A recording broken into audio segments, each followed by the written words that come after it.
Richard the Lionheart, The Wild Life of Richard I.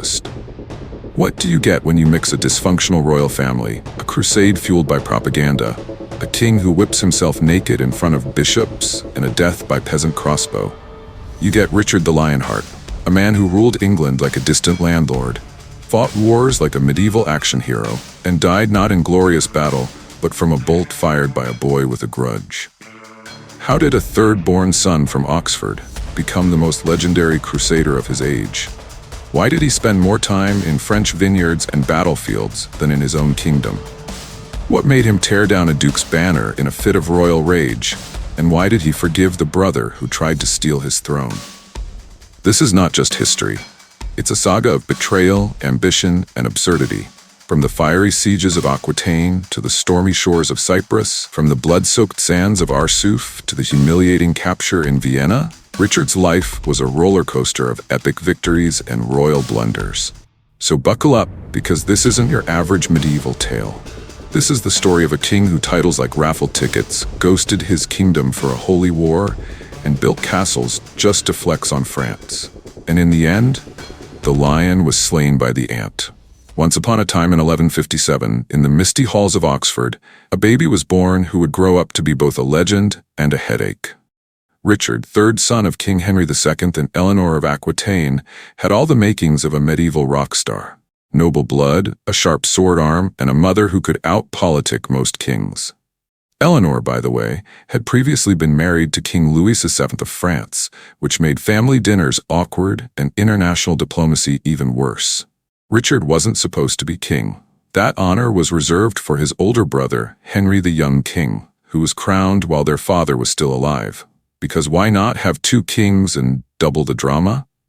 But young Henry got cranky when Dad kept handing out castles like party favors, and soon, with Eleanor's encouragement of a few spicy nobles whispering in his ear, he launched a full-blown rebellion in 1173. Richard, ever the loyal sibling, and possibly just bored, joined the revolt alongside his brother Geoffrey. The rebellion failed, Eleanor got grounded for 16 years, and Richard was handed Aquitaine like a consolation prize. But instead of sulking, he turned the duchy into his personal war playground. After Richard's fiery siege of Taillebourg, where he baited his enemies like a medieval Bugs Bunny and then crushed them with flair, the rebellious nobles of Aquitaine had a collective epiphany. Maybe fighting this guy isn't worth it. They laid down their arms faster than you could say Duke of Aquitaine, and Richard stood victorious, basking in the glory like a knighted peacock. But peace was a fragile thing, especially when your ruler had the charm of a warhammer. Richard, now drunk on power and possibly mead, ruled with what historians politely call a regime of violence. The nobles hated him so much they tried to outsource their rebellion to Philip II of France. That's right, they called customer service on their own duke. Hold up. Before we dive back into Richard's royal rampage, can we just take a moment to appreciate the sheer madness of this story? We've got a king who sells government jobs like medieval merch, whips himself naked in front of bishops, invades islands because his sister got kidnapped, and dies from a crossbow bolt fired by a peasant boy with a personal vendetta. If this isn't binge-worthy history, I don't know what is. So if you're loving this wild ride through crusades, castles, and royal chaos, smash that subscribe button like Richard smashing the gates of Acre. Hit the bell icon so you don't miss the next episode of Medieval Mayhem, and drop a comment below. Was Richard a hero, a villain, or just a very dramatic tourist? Enter King Henry II, dragging his other son, Henry the young king, into the mess like a reluctant intern. The nobles aired their grievances, including some truly scandalous accusations about Richard's treatment of women. Whether true or not, Henry II shrugged it off like a medieval HR manager with no policies. The rebellion was crushed in 1182, but the nobles weren't done scheming. They whispered sweet promises to young Henry. "We'll make you duke if you invade Aquitaine." Henry, still landless and bitter, saw his chance. The excuse? A castle Richard had lovingly reinforced. Henry wanted it. Richard said no. Cue invasion. Geoffrey, the middle brother, joined the fray. King Henry II, initially Switzerland, eventually sided with Richard. But fate had other plans. Henry the young king died of dysentery in 1183, proving once again that medieval warfare was dangerous, but medieval plumbing was lethal. Geoffrey followed in 1186, allegedly trampled in a jousting tournament. That left only John, the baby of the family, who hadn't yet stabbed anyone in the back. Naturally, he became Dad's favorite.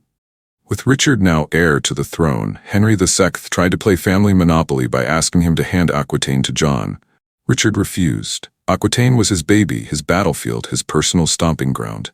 Tensions rose. War loomed. Then Henry played his final card. He released Eleanor of Aquitaine from prison. Eleanor, still the Duchess and still fabulous, returned to Aquitaine. Richard, ever the mama's boy, surrendered power to her.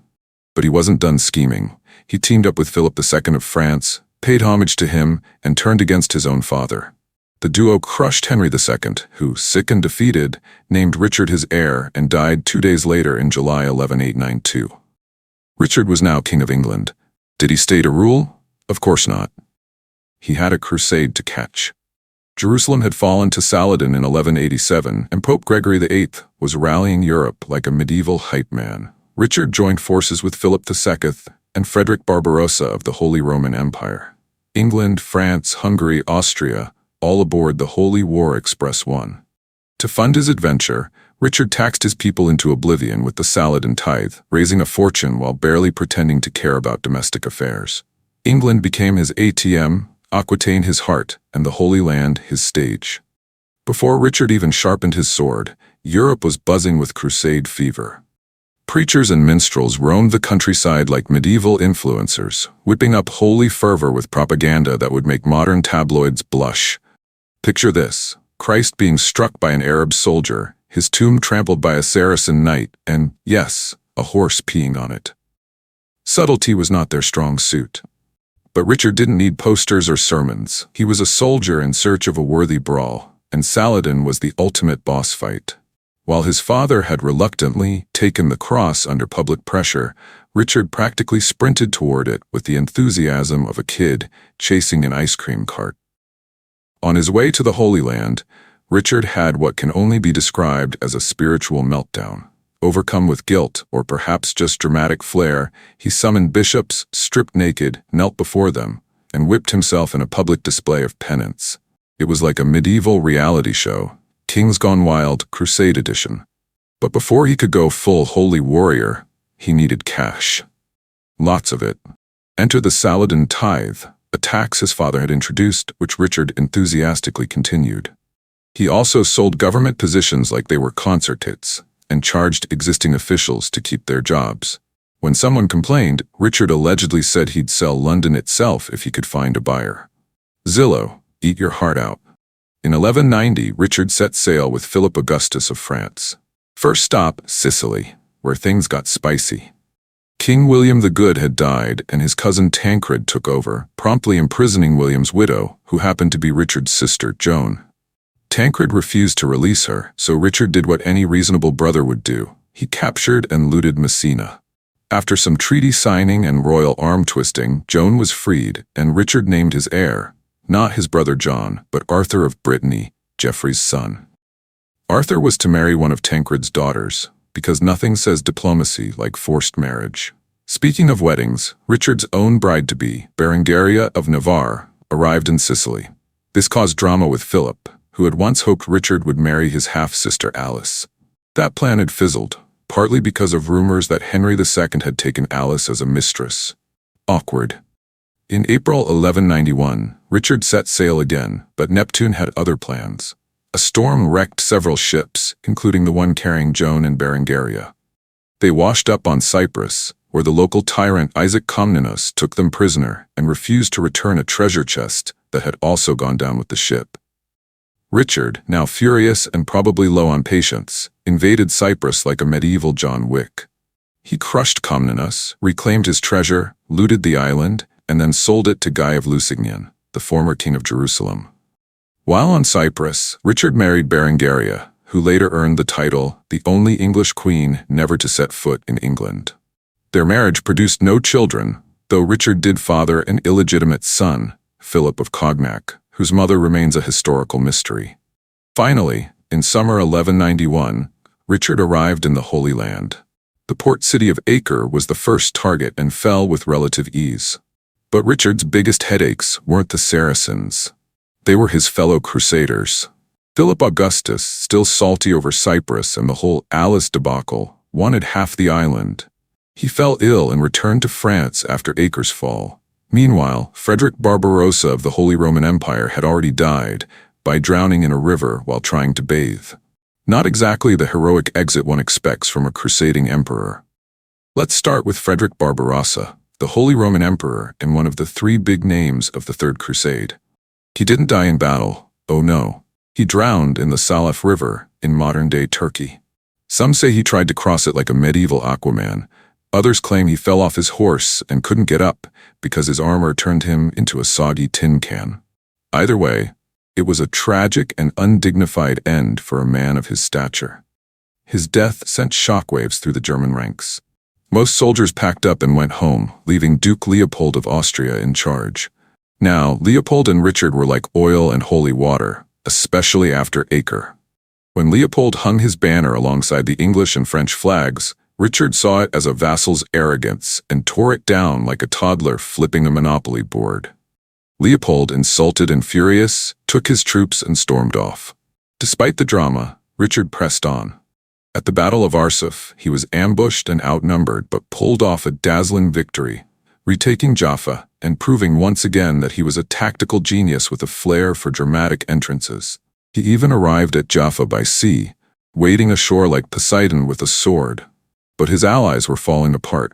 The French troops left behind by Philip refused to obey him, and whispers from England said his brother John was eyeing the throne like a cat watching a roast chicken. Then Richard got scurvy, because apparently citrus wasn't on the Crusader menu. Realizing that even if he captured Jerusalem, he couldn't hold it, Richard did the unthinkable. He negotiated. On September 2nd, 1192, he and Saladin signed the Treaty of Jaffa, securing a 3-year truce, Christian control of Acre and a coastal strip, and safe passage for pilgrims too. Richard tried to sneak home, avoiding Philip's territory, but his ship wrecked near Venice. While passing through Vienna, he was recognized and captured by Duke Leopold, who clearly hadn't forgotten the banner incident. Richard was handed over to Emperor Henry VI, who demanded a ransom so massive it could fund a small kingdom. John, ever the opportunist, didn't lift a finger. But Eleanor of Aquitaine, the indomitable Queen Mother, taxed England to the bone and raised the money. After over a year in prison, Richard was released in 1194 and crowned again, because why not double down on legitimacy? In a twist worthy of Shakespeare, Richard forgave John and named him heir. Perhaps he was tired of family drama and wanted to focus on his true love, war. Richard's final years were spent battling Philip over Normandy. His crowning achievement? Château Gaillard, a fortress so advanced it made other castles feel like sandboxes. But fate had one last joke. In 1199, while suppressing a minor revolt in Limousin, Richard besieged the tiny castle of Chalus-Chabrol. He mocked the defenders, strolling around like he was invincible, until a crossbow bolt struck him below the neck. The shooter, a boy named Bertrand, whose family Richard had killed. The king, in a rare moment of mercy, allegedly ordered the boy freed and rewarded. But some say Bertrand was hanged anyway. Richard died 2 weeks later, on April 6, 1199, with his mother by his side. His epitaph read, "The lion was slain by the ant." A fitting end for a king who lived like a thunderstorm and died from a drizzle. And there you have it, the rise, roar, and ruin of Richard the Lionheart. From rebellious prince to crusading king, from Cyprus conqueror to crossbow casualty, his life was a whirlwind of glory, scandal, and sword-swinging spectacle. But if you think this tale was wild, just wait till you see what history has in store next. So before you ride off into the sunset like Richard charging into battle, make sure you subscribe to the channel. Hit that bell icon so you never miss a moment of medieval madness, royal drama, or historical hilarity. And if you loved this journey, share it with your fellow history buffs, because legends like this deserve to be told, retold, and binge-watched. Until next time, stay curious, stay bold, and remember, even lions can fall to ants.